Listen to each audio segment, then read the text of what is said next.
It's go time, you and me. Look, Mommy, the rhino's getting too close to the car. Him too afraid to get out. He just a little guy. Tell us what really goes into the design process when really looking at constructing the look of Reactor. And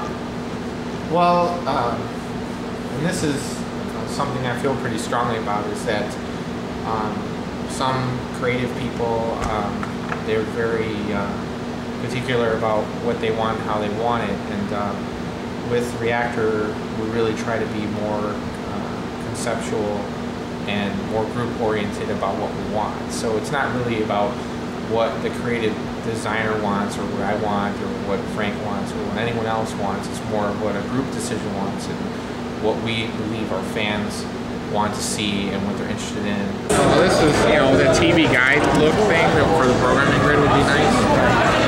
If we look at this is completely different, because now you have, even this is like a post-it note. Well, it's like we were talking about before. We want to do a little inconsistency, right? Like this.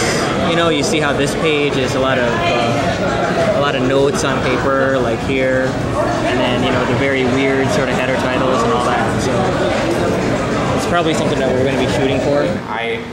I am a very strong believer that we're here to provide a service to our fans, and the best way we can. So we're basically looking for feedback from them, and of course we take ideas that we think are nice, but we kind of throw them out there, see what people think about them, see what other people on staff think.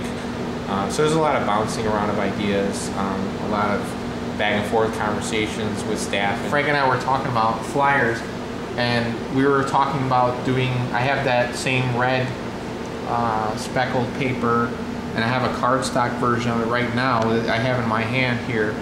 And we were gonna do like a 2-inch disc, like a 2-inch circular button type thing, and just hand it out and have like real minimal information on there just to get people to come to the site.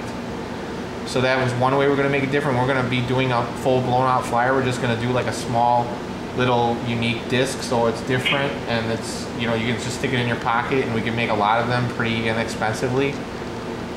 Exactly, because the problem is, you go to a show like that, everybody's trying to hand you something, you get information overload, but if it's something interesting, people go home, they'll go through their bag and see something and right. Look it up on the web or whatever. Right. And as far as Reactor goes, what are the things that you think about that we're doing to really make Reactor look unique in terms of the look? I mean, like all these kinds of shows, we're all volunteers, so there's only so much limited things you can do. Obviously, time, money, so on and so forth.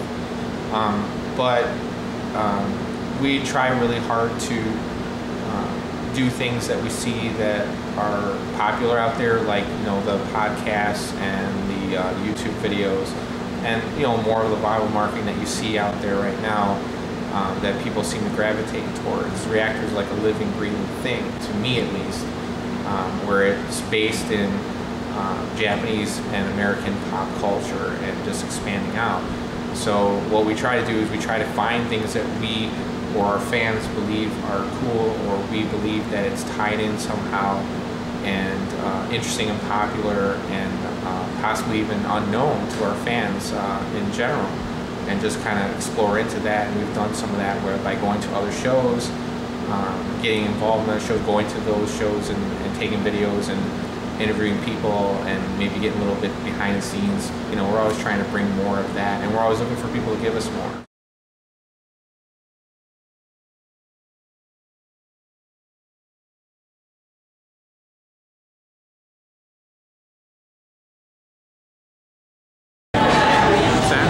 Here's the secret to the success.